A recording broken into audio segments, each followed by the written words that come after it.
Bloomberg Audio Studios. Podcasts, radio, news. This is the Bloomberg Daybreak Asia podcast. I'm Brian Curtis along with Doug Krisner. Join us each day for the stories making news and moving markets in the Asia Pacific. You can subscribe to the show anywhere you get your podcasts and always on Bloomberg Radio, the Bloomberg Terminal, and the Bloomberg Business app. Joining us now on the program is Andrew Giuliani, former special assistant to former President Donald Trump and a former candidate for governor of New York, and taking a look at the DNC meetings here. Mr. Giuliani, thanks very much for being with us. Kamala Harris and the Democrats seem to have gained in the polls here of late. Will it last? It's a good question, Brian. And obviously, there's always a little bit of a honeymoon bump whenever you have a new candidate like this, especially kind of the extenuating circumstance and how this happened with President Biden leaving the race just a month ago. And you should expect a little bit of a bump out of this convention. But I think when Kamala Harris has to go out there and actually answer questions from the media and sit down, I think the American people will see kind of what they've seen the last few years, which is somebody who does not have control of the southern border and somebody who's led to the record high inflation that we've seen over the last few years.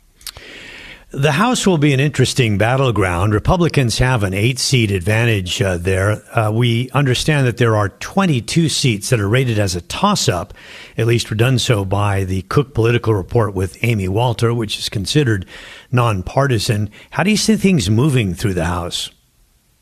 Yeah, I think it's going to go very similar to the presidential election, right? So I think you can break down all of these swing states, and New York is certainly a state where there are going to be about 4 or 5 toss-up races, depending on how well President Trump or Vice President Harris ends up doing in these states.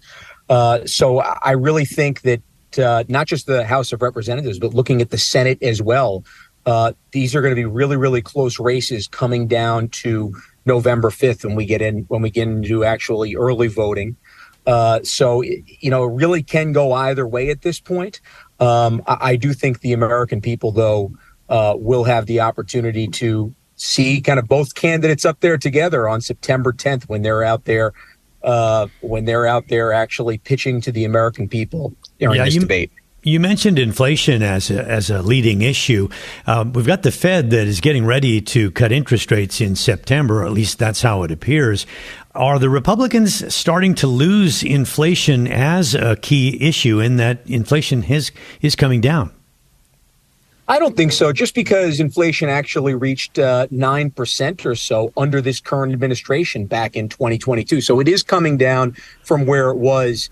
But remember, you were looking at inflationary numbers at 1.5 to 2% throughout pretty much the entire Trump presidency. Now there's still, and you would know these numbers better than me, but probably 3.5, 4%. And even though it is coming down and the Fed is looking to cut at this point, I think most Americans see kind of the difference of the last 3.5 years versus 2017 through 2020. And I think they can make a determination themselves. Well, it's certainly one of the top issues. What else do you think people are really focused on? I think the foreign wars. I think you can see just the protests yesterday in Chicago where you had 56 arrests that happened outside of the Israeli embassy there in Chicago. I think that's going to be a major issue. I think the southern border is going to be a massive issue in looking at, sadly, how many of these children that we've lost over the last couple of years. This is a report that just came out today. And then I think you're going to have other social issues that it's going to be an issue, right? Abortion's definitely going to be something that has been talked about during the Democratic convention. That's something that President Trump has been asked about and will continue to be asked about there. But I think when you look at most of these issues, you're looking at the economy, inflation, the southern border, and the fentanyl crisis that sadly our country has been experiencing over the last 8 years. How strong is the backlash to that decision by the Supreme Court in 2022 to overturn Roe versus Wade? Is this an issue that's going to hurt Donald Trump?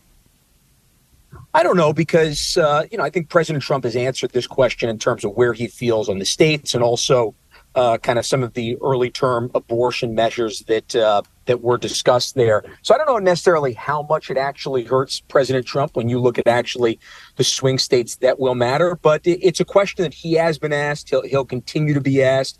I think his answer has been very, very clear on. And I think he also continues to point out how different the Democratic platform on abortion used to look like when one of the keynote speakers from tonight, Bill Clinton, was running for president. I remember him saying that abortion should be legal, safe, and rare. That's very, very different than the standard Democratic position right now, which is, legal and acceptable through 9.5 months and encouraged in many situations.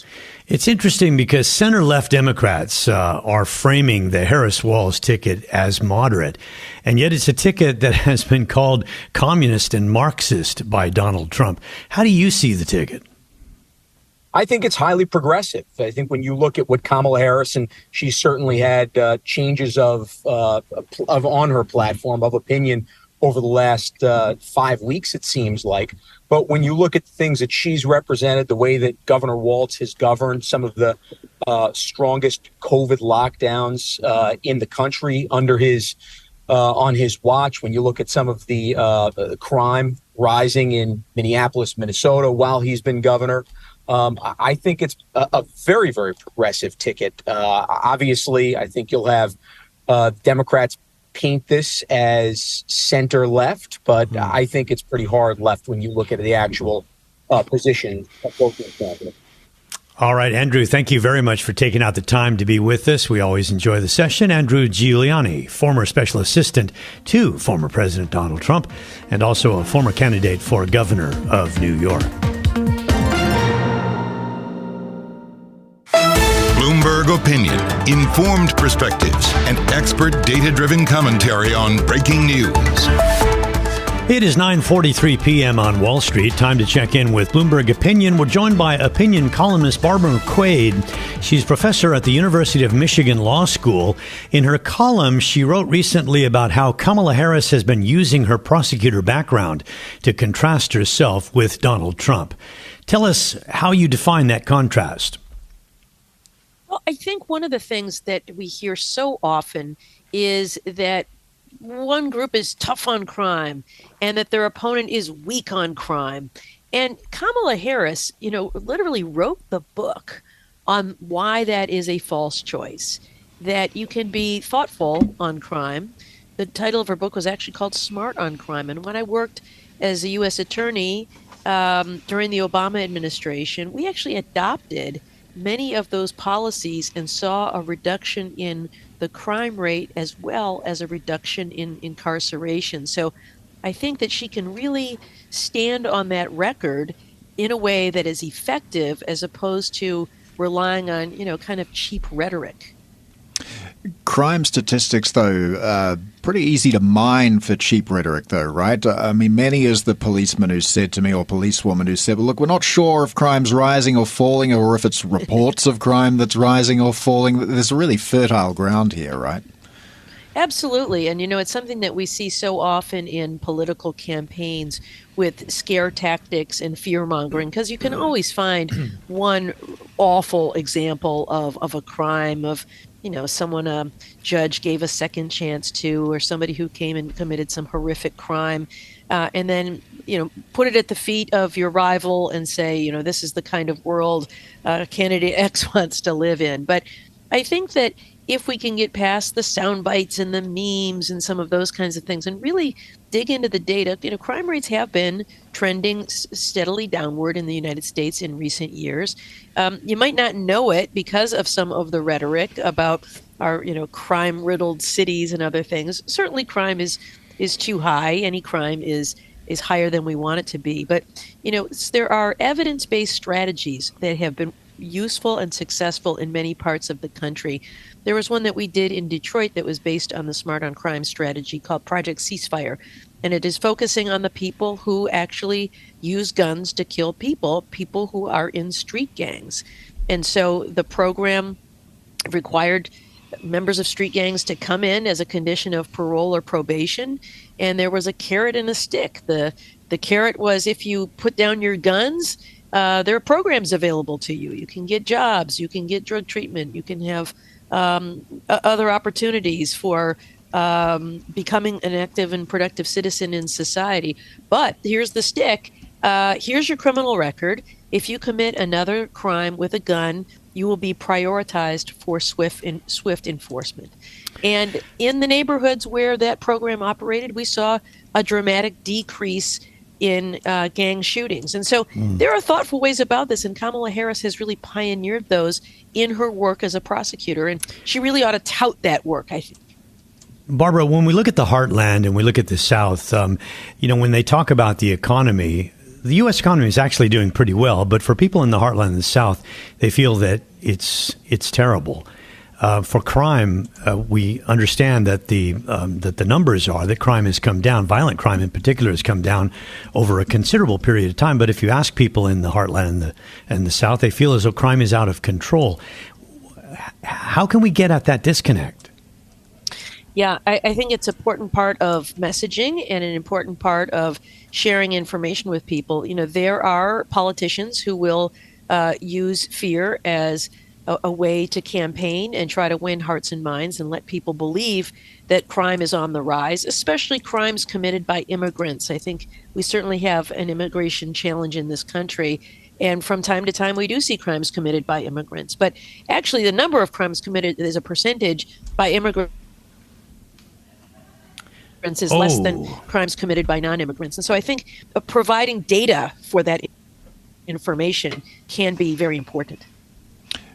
Barbara, a lot of what you're saying does make sense, but at the same time, it's a nuanced argument, and I think election campaigns in the modern era don't really favor nuance. How do you get this message to cut through with voters? Yeah, so interesting, isn't it? Here we are with more information than ever at our fingertips, the ability to go on the internet and find the answers to all manner of questions, and yet in some ways we are more simplistic than ever. It's not easy, it's difficult, because so often in campaigns we hear slogans, pithy little lines. We see memes on social media reduced to 280 characters, and so that's difficult. I'm not a communications specialist, but I do think that is the challenge that Kamala Harris has, is to make sure the public understands her record and understands what's happening with crime today. It's not easy, especially when you've got people trafficking in disinformation, false claims about statistics and data. And so I think that we have to not only see Kamala Harris herself speak about these things, but rely on trusted ambassadors to get the message out there. All right. Thanks so much for joining us, Barbara. Bloomberg Opinion columnist Barbara McQuade. You can read more on this and her other stories from Bloomberg Opinion at Bloomberg.com/opinion and on the terminal by typing OPIN. Go.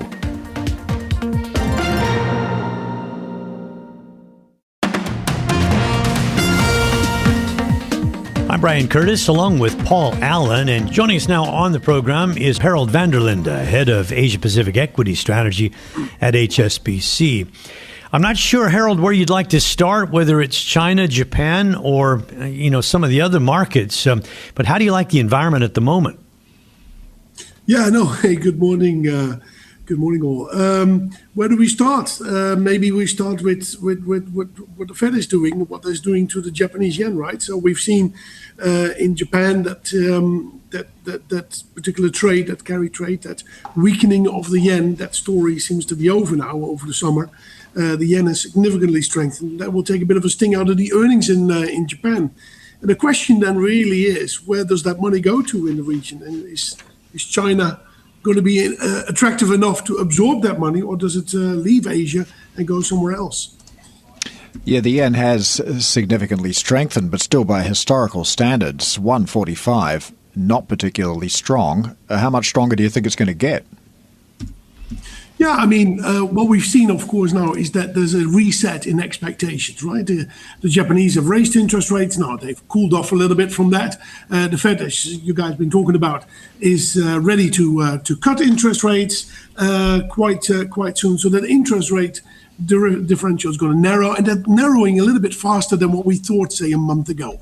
And that's because the Japanese were raising interest rate a bit faster, and some of the data that comes out of the US is a bit weaker as well. So the yen has strengthened on the back of that. On a relative basis, looks a bit better. But you're right. I actually have a colleague of mine who went to Japan for a holiday about, this is 8 months ago, and her average buying price of the yen at the time was around 145, and that's what we back at right now. Can it strengthen further? I think there's probably upside risk, but we've seen quite some strength already. So I suspect any further strength will need further confirmation that interest rate differential is narrowing. So that will take a little bit of time. But still, it impacts earnings. For the exporters, this is 145 is a different story than 160. Herald, you're sticking with your overweight on mainland China. I'm curious whether or not you see some sort of catalyst that might lead to a change, because it's been a long, tough period. Yeah, no, it's a very brave call. Let's put it like that.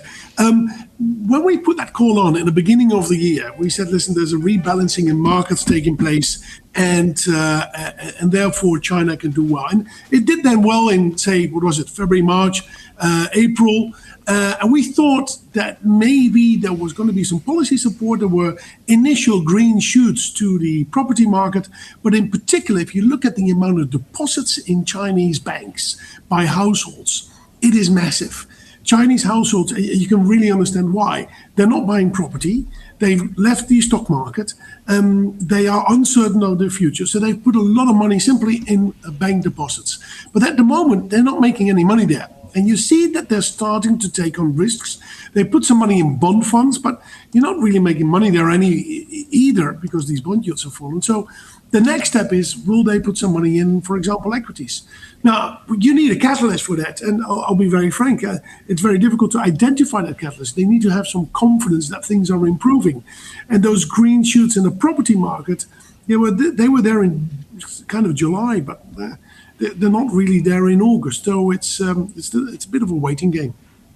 A waiting game, and while you're waiting, do you selectively add? To China? Yes. I think overall, I'm happy where we are. I wouldn't necessarily add. What I would be looking at is rotation, or we're now in the middle of a reporting season that we see confirmation that earnings in certain sectors is doing okay. So we've seen, for example, some of the internet names coming through. Some of the earnings were pretty okay. So then we have some confidence that that's okay, that's on track. So we stick with that. And then you have to fork out, because the problem is, where else in the rest of the region do you go? We got NVIDIA reporting on the 28th of August, so that's next week. And that will be kind of quite important for Korea and Taiwan. And if those numbers are not against market expectations, then you're a little bit left, right, in those markets as well. Now, of course, NVIDIA can beat, and certainly we are back on the AI rally. But there's a lot of moving parts here. So I would say just see how the earnings are unfolding. Let's go back to the U.S. because it's kind of leading the rally in global equities. We did have jobs revised down by around 800,000 or so for the 12 months through March. Now, this is a number that may lead the Fed to act sooner rather than later, but it may worry some people that jobs are going to fall off and recession comes back into the picture. So the rally for the moment in U.S. equities, are you renting it or buying it? So for the moment, we like the U.S. equity market, and that's because we think those interest rates are going to come down. We've already seen this in the bond yields. That's supportive to equities. The earnings are holding up, and we work in the assumption that that will continue. But you're absolutely right. We've seen quite significant downward adjustments in some of these numbers that came out early in the year. So it might well turn out that actually, that we find out in 12 months' time that while we're talking right now, that actually the state of the economy is much weaker than anticipated. And who knows what the earnings numbers then will look like. But for the moment, there's risk to this, but I don't see that risk to be sufficiently large to say, no, we don't do so. And the scope for rates to decline is still quite substantial. If we would be in a situation where we already cut interest rates by, say, 200 basis points, and the numbers still continue to come out very weak, then you have a different situation. But we got a lot of ammunition here, and it doesn't look like the numbers are overly worrisome yet. Herald van der Linde there, head of Asia Pacific Equity Strategy at HSBC. This is the Bloomberg Daybreak Asia podcast, bringing you the stories making news and moving markets in the Asia Pacific. Visit the Bloomberg podcast channel on YouTube to get more episodes of this and other shows from Bloomberg. Subscribe to the podcast on Apple, Spotify, or anywhere else you listen. And always on Bloomberg Radio, the Bloomberg Terminal, and the Bloomberg Business app.